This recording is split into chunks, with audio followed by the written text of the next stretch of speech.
Vous êtes nombreux à me dire qu'il faut acheter au plus vite de l'or car c'est la crise et du coup ça va exploser. Je ne vous apprends rien si je vous dis que ce marché est complètement manipulé à la baisse. Vous n'imaginez même pas combien coûterait une once d'or si le cours était légitime. Je tiens tout de suite à clarifier une chose concernant l'or. Il n'y a que l'or physique qui compte et rien d'autre. Tout le reste, c'est du bullshit.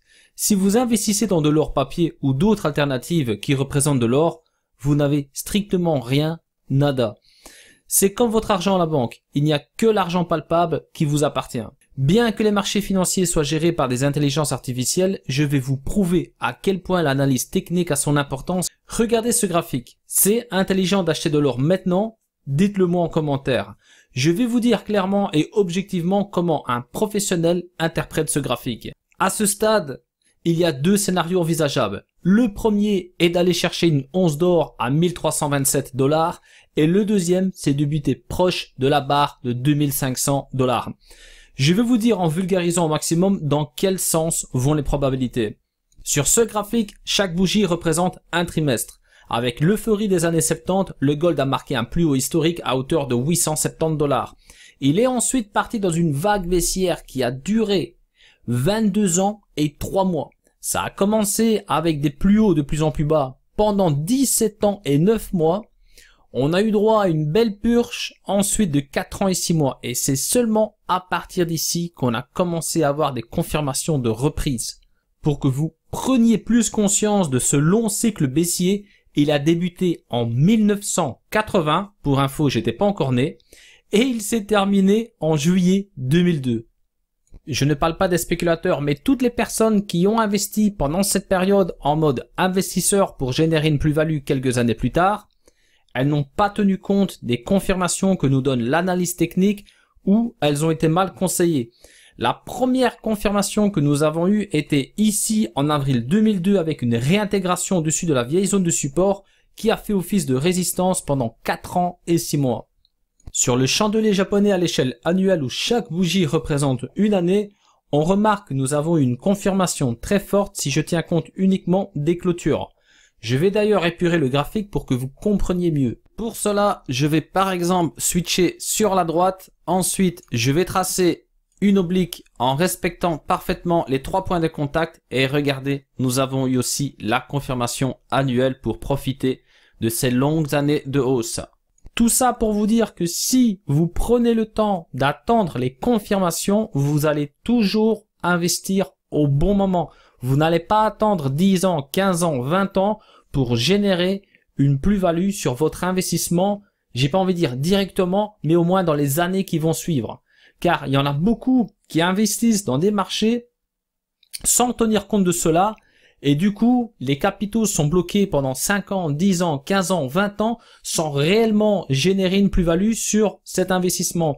Donc les personnes qui attendent le bon moment, boum, c'est parti. Sachant que des actifs, là on parle de l'or, mais il y a beaucoup d'actifs dans les marchés financiers. Donc des confirmations, nous en avons à peu près partout. Ce que je veux dire, c'est qu'on a des opportunités régulièrement. On n'a pas besoin d'attendre 20 ans pour acheter quelque chose dans un marché financier. Maintenant, si vous êtes sur du court, bien évidemment, on a eu des opportunités aussi dans ce cycle. Mais là, je parle vraiment du profil d'un investisseur long terme. Je rebondis sur mon graphique à l'échelle trimestrielle. Cette confirmation nous a permis d'avoir un magnifique cycle haussier qui a duré plus de 9 ans. Il y a eu bien évidemment des résistances intermédiaires comme vous pouvez le remarquer. Elles ont été travaillées pendant plusieurs trimestres, notamment l'ancien plus haut historique que vous regardez ici. Donc par exemple sur cette bougie, il y en a beaucoup, et je vais y revenir ici justement, qui se sont dit ça y est, c'est terminé, on a franchi la clôture historique trimestrielle, boum, on est dans le train, ça va monter, ça va monter, ça va monter. Regardez, chaque bougie représente 3 mois. Donc les personnes qui ont acheté ici en haut de la mèche, pour la plupart, elles ont vendu ici. Elles ont eu peur qu'on vienne rechercher justement cette zone. Car ici, on était dans l'incertitude. Là, c'était l'euphorie. Et ici, là, par contre, il y avait beaucoup de personnes qui commençaient à avoir peur. Et elles avaient raison. Car à ce stade, tout est encore possible. Vous pouvez très bien aller retester la zone des 424 $ pour ensuite rebondir. Pourquoi pas? Donc, on n'avait pas une boule de cristal à l'époque, comme aujourd'hui, nous n'en avons pas. Donc là, heureusement, pour les personnes qui ont tenu le coup, on va dire une année après, on a enfin eu la confirmation, comme vous pouvez le remarquer ici, où le cours a clôturé parfaitement au-dessus des 700 $. Même chose ici, regardez avec la mèche, donc là, j'y reviendrai plus tard avec les médias.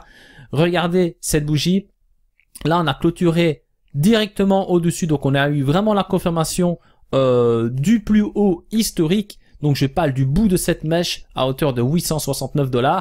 Et regardez ensuite, on a travaillé cette zone qui était à la base une zone de résistance qui s'est convertie en zone de support. Regardez ici, comme ça bien chuté, on clôture parfaitement dessus, encore une fois ici, encore une fois ici, et boum, c'est reparti. Et on a été chercher de nouveau un plus haut historique à plus ou moins, je pense qu'on est, voilà, pas loin des 2000 $. Pour les personnes qui commencent à s'intéresser au trading, sachez qu'un marché financier, c'est vivant. Il n'y a personne qui vous a dit d'acheter de l'or ici et plus récemment ici. Donc c'est comme ça que ça fonctionne. Les bonnes opportunités, c'est pas dans les médias qu'on va vous le dire. Donc les médias, c'est plutôt ici. Voilà, là il fallait acheter de l'or à tout prix. Et même chose ici, regardez l'actualité en juillet 2011, il fallait acheter de l'or car c'est la crise, l'or c'est une valeur refuge, ça va exploser, etc. Regardez, 7 ans et 9 mois d'indécision. Donc les personnes qui ont investi ici dans le haut de la mèche, ils ne sont pas encore dans le vert. Donc après presque 8 ans. Donc les confirmations, c'est uniquement ça qui compte dans le trading. Donc les personnes qui ont tenu compte de cette bougie, regardez, on a une année de hausse en faveur du gold. En plus, dites-vous qu'un trader, il a une gestion du risque. S'il prend une position, même ici sur du court, au milieu de cette mèche, il va donc définir ce qu'il est prêt à perdre et ce qu'il est prêt à gagner. Ça, il faut le comprendre. Par contre, un amateur, il va acheter ici à par exemple 1800 $ plus ou moins. Quand l'or est descendu ici à 1000 $, il s'est dit quoi l'amateur? Il s'est dit, oula, ça va peut-être descendre à 400 $ ou peut-être à 300. Je vends ici, comme ça j'ai peut-être perdu de l'argent sur mon capital d'investissement, mais je risque d'en perdre plus, alors je vends. Et c'est pourtant là qu'il ne fallait pas vendre. Donc vous comprenez, souvent les amateurs c'est comme ça, on achète au pire moment et on vend au pire moment parce qu'on désespère, c'est le but. Un marché financier, c'est comme ça que ça fonctionne. Les pros, les baleines, les institutions vont tout faire pour vous décourager. S'il faut encore descendre d'un étage pour vous décourager, ils vont le faire, croyez-moi.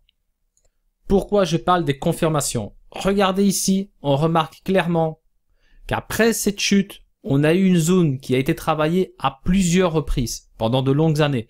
Je parle bien sûr de la zone de 1327 $. Donc cette résistance, même si on a méché plusieurs fois, on a toujours clôturé parfaitement en dessous. Si j'ajoute Ichimoku Kinkoyo, je peux vous tracer aussi une droite à partir des clôtures. Regardez, c'est juste parfait. D'ailleurs, quand je vous parle de confirmation, regardez ici, on a une clôture parfaite sur le haut du nuage, en l'occurrence la SSA, et boum, c'est reparti, on a la lag and span qui a suivi. Donc, on a tous les feux qui sont verts concernant le gold. Mais pourquoi je vous dis que c'est pas intelligent d'acheter maintenant? Je vais vous expliquer. Il y a des traders, des institutions, des professionnels et même des amateurs. Oui, il y a bien sûr des amateurs par chance qui vont acheter au bon moment. Pourquoi pas? Il y en a très peu, mais il y en a. Ils ont acheté ici ou voir la confirmation. Qu'est-ce qu'ils ont envie de faire maintenant? Ils sont passés de 1327 $ à 1769 $, plus ou moins. Ils ont envie de vendre. Alors, je ne vous dis pas que le cours ne va pas continuer de monter, mais là, ici, on est passé du point A au point B. Donc, on peut très bien avoir des confirmations et aller chercher un objectif plus haut, mais on peut très bien aller retester cette vieille zone de résistance qui fait maintenant office de support avant de rebondir. Donc, à ce stade, tout est encore possible dans ce contexte. Je n'ai pas entendu les médias s'emballer ici à la dernière confirmation. Par contre, maintenant qu'on est proche ou quasi contre le plus haut historique, tout le monde veut acheter les yeux fermés, mais est-ce que vous avez une confirmation technique pour passer à l'achat maintenant? Non, vous n'avez rien du tout. Et toutes les personnes qui veulent acheter ici maintenant, en dessous de la résistance, c'est les personnes qui n'ont pas acheté ici. Et les personnes qui ont acheté ici, elles ont maintenant envie de vendre. Car le but, c'est de faire une plus-value. Là, on ne parle pas d'un lingot d'or à la maison. Là, on est dans un marché financier. Donc le but, c'est pas d'accumuler de l'or physique à la maison. Là, c'est vraiment donc passer du point A au point B. Donc les personnes qui ont généré une plus-value, vous le savez, il y a des personnes, c'est pas 50 000 euros, il y a des personnes, c'est des millions d'euros qu'ils ont investis dans le gold ou dans d'autres actifs.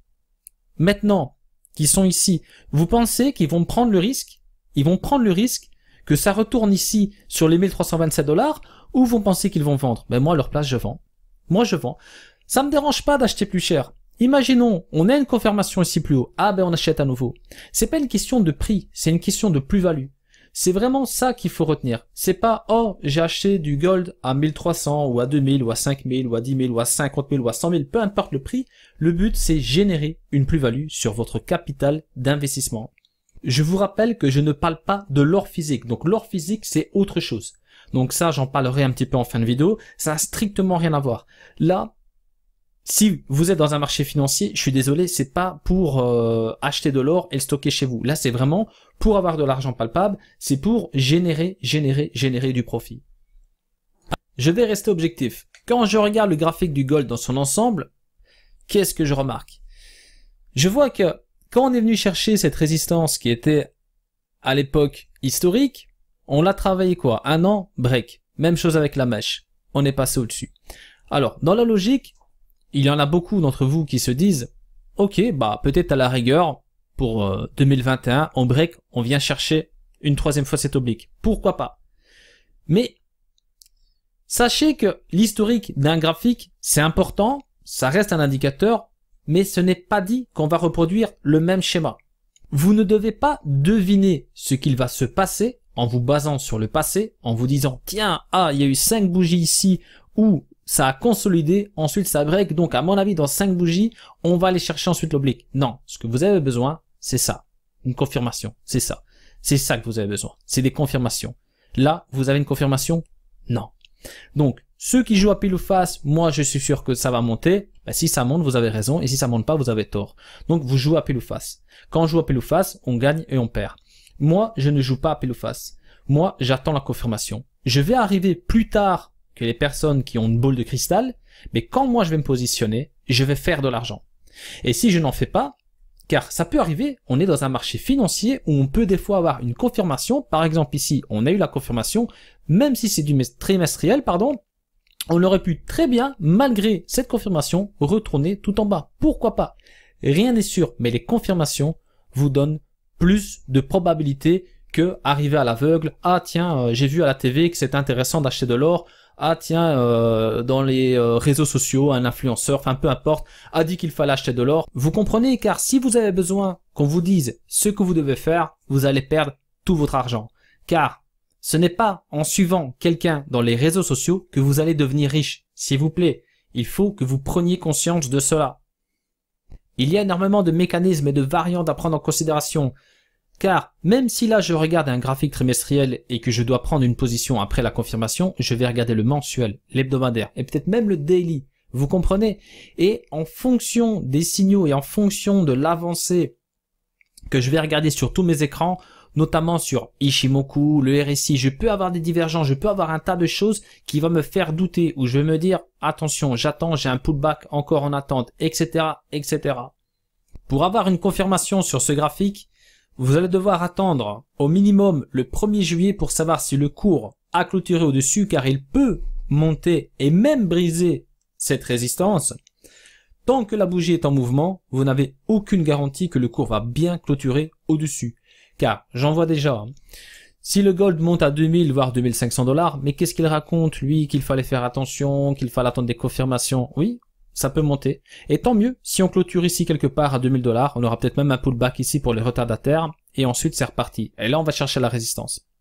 Ou on va plutôt chercher cet oblique que j'ai tracé à partir de 2 points de contact. Mais, par contre, on peut très bien monter et clôturer parfaitement dessous. Et ensuite, rien ne vous dit qu'on va pas aller de nouveau chercher ce support. Donc vous comprenez? Là, vous n'avez aucune garantie. Si on clôture, là, vous avez les probabilités. Regardez. On a un graphique étalé donc jusque les années 70. À chaque fois qu'on a eu des confirmations, c'est monté. Donc là, on n'en a pas. On en a une, c'est parti. On n'en a pas, on ne sait pas.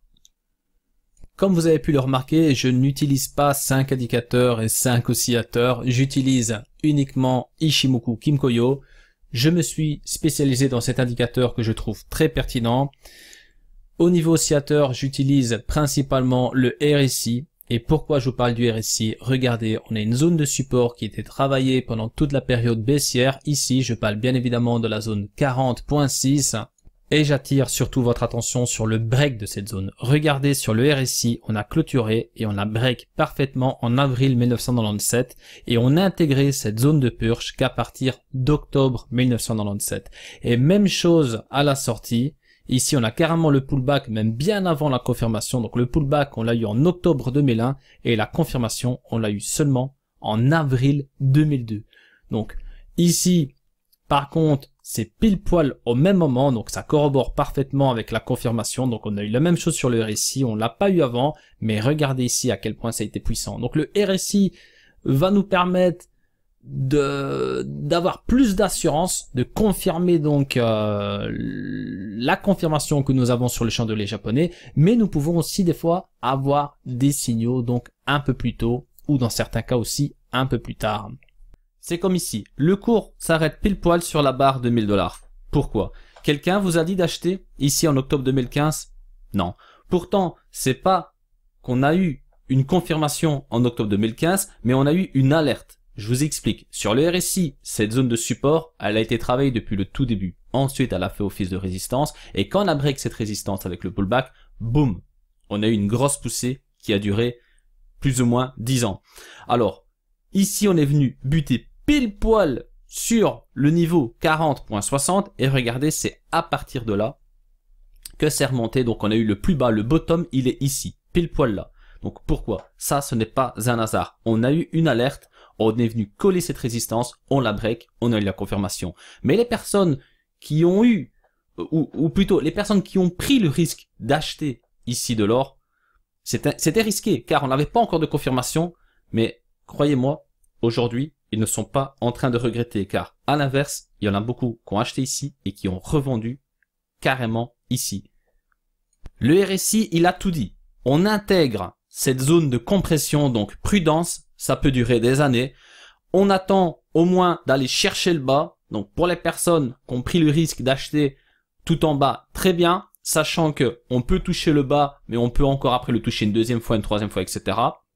En attendant, on a tout eu sur le RSI. On intègre cette zone, on a un plus bas et on break cette zone en même temps que le break que nous avons sur le chandelier japonais. Donc pour moi, ça c'est juste parfait. Les personnes qui attendent les confirmations, c'est les personnes qui vont dans le sens des probabilités. Et croyez-moi, c'est vraiment ça qui fait la différence avec tous les perdants. Toujours sur les RSI, j'attire votre attention sur la zone des surventes. Alors on a une belle bulle ici. Là, on a une belle poussée de 9 ans et 3 mois. Ensuite, on intègre cette zone qui a compressé le cours ainsi que le RSI. On break cette résistance qui a été travaillée depuis le tout début de l'historique du gold. Et nous allons doucement mais sûrement former une magnifique petite bulle ici sur le RSI. Et du coup, avoir toutes les confirmations, aller tester l'oblique, etc. Ou aller rechercher le niveau 56.26. Ce qui nous amènerait donc le cours certainement sur les 1327 $ avant de rebondir. Nous avons besoin, encore une fois de plus, la confirmation trimestrielle. Donc au plus tôt, ça sera pour le 1er janvier de cette année. Donc si on clôture parfaitement dessus, je pense qu'on ne viendra pas toucher de sitôt le niveau 56.26 et du coup les 1327 $. Et si, par exemple, nous avons un avalement baissier, que nous avons donc des signaux de baisse en mensuel, en hebdomadaire, etc., on pourrait donc à ce moment-là envisager donc un test de ce fameux support pour ensuite, espérons-le, rebondir et enfin donc avoir des confirmations pour un retournement de tendance. Mais tout ça peut prendre encore du temps si on ne prend pas en considération les clôtures. Donc si nous avons la clôture, je pense que c'est parti. On va avoir une belle hausse qui va durer, espérons-le, de nombreuses années. Et si nous n'avons pas de confirmation, il faudra attendre. Ici, c'est un graphique trimestriel. Sur de l'annuel, c'est encore tout autre chose. Car sur ce graphique, la clôture annuelle historique est à 1700 $. Pour l'instant, le cours est même légèrement au-dessus. Pour avoir une confirmation annuelle, nous avons besoin que le cours clôture au-dessus 1700 $. Donc il faut que le 1er janvier 2021, le prix soit au-dessus 1700 $. Par exemple, ici, sur cette ancienne clôture historique, au prix de 594 $, les acheteurs ont pulvérisé cette résistance d'un coup, avec une clôture parfaitement au-dessus. Et sur la bougie suivante, on est même venu rechercher ce niveau très important. Donc les retardataires ont même pu montrer dans le train donc l'année suivante, en l'occurrence en 2007. Ensuite, une année, 2, 3, 4, 5, 6 années de hausse. Voilà. Après, il y aura toujours des personnes qui vont vous dire « Moi, j'ai acheté ici en bas de la mèche et j'ai revendu ici. » Moi, perso, je n'ai pas de boule de cristal. Donc, je vais toujours aller dans le sens des probabilités. Et pour cela, j'ai besoin de confirmation, que ce soit via des clôtures, via des figures, via mes indicateurs, etc. Ça, c'est magnifique. Les personnes qui achètent ici, sur le bas de la mèche, après une clôture annuelle, soit c'est des professionnels, soit c'est des investisseurs confirmés avec un mindset en béton, des personnes qui savent gérer leurs émotions, des habitués, des expérimentés, etc. Car quand ça retrace ainsi, quand on a une confirmation et que ça retrace ainsi, il y en a très peu qui osent acheter. Je vous donne un exemple. Imaginons ici, pour le 1er janvier 2021, on a la bougie qui clôture ici, mais carrément, tout au-dessus. Alors, tout le monde va rentrer dans le train, ça va être la folie, on va encore en parler dans les médias et tout ça. Mais ensuite, pour cette nouvelle bougie 2021, on a une belle bougie rouge et ça retrace. Et moi ici j'achète.